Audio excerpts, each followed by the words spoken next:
அண்ணாமலை அவர்கள் புது கட்சி தொடங்குகிறான்னு சொல்லி பல முறை செய்தி வந்தது. இந்த முறை அதுக்கு சப்போர்ட்டிவா சில விஷயங்களோட சேர்த்து சொல்லப்படுது. தொடங்குகிறாரா? இல்ல, அதாவது அவர் தொடங்குகிறாருங்கிறது கிட்டத்தட்ட பல டேட்டு கொடுத்து பல பேர் அப்பப்ப சொல்லுவாங்க. இது குரு பயிற்சி, சனி பயிற்சின்னு எதையாவது சொல்லி ஒரு தள்ளி டேட்டை போட்டு சொல்லிக்கிட்டே இருக்காங்க. அவர் தொடங்குவதாக இல்லை. பிஜேபியிலிருந்து போய் பிரிஞ்சு போன யாரும் எங்கும் வெற்றி பெற்றதாக வரலாறு இல்லை. கல்யாண் சிங்காக இருக்கட்டும், இங்க பக்கத்துல கர்நாடகால முழுக்க இல்ல நான் சொல்றது அது கொள்கை பேஸ்ட் இது. காங்கிரஸ்ல இருந்து விலகி போனவர்கள் ஆரம்பித்த கட்சிகள் ஆட்சியை பிடிச்சிருக்கு. மம்தாவாக இருக்கட்டும், இப்ப ஒய்எஸ்ஆர் கட்சியா இருக்கட்டும், எல்லாமே காங்கிரஸ்ல இருந்து சரத்பவார் எல்லாமே பிரிஞ்சு போய் வந்தது. ஆனால் பாஜகவில் இருந்து உத்தரப்பிரதேசுடைய இவரும் கர்நாடகால இவரும் போய் கர்நாடகா ஜனதா பண்ண ஆரம்பிச்சு அதுவும் ஃபெயிலியர் ஆகி திருப்பி சேர்ந்து ஆட்சி பிடிச்சிருக்காங்க. நீங்க சொல்றத பார்வையாளர்கள் எப்படி எடுத்துப்பாங்க அப்படின்னா, அண்ணாமலை பாஜகவில் இருந்தா மட்டும்தான் அவருக்கான மதிப்பு.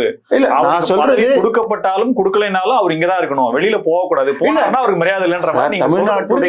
தமிழ்நாட்டுடைய தேர்தல் செலவுங்கிறது சாதாரண விஷயம் இல்ல. விஜய் அவர்கள் நேரடியாக 10% பேருக்கு மேல பணம் கொடுக்கலன்னு சொன்னாலும் அவர்கள் கேம்பெயின் ஸ்டைல் அதுக்கு மாத்திரமே 3000 கோடி ரூட்ஸ் மூலமாக செய்யப்பட்டதாக இப்ப தகவல்கள் வருது.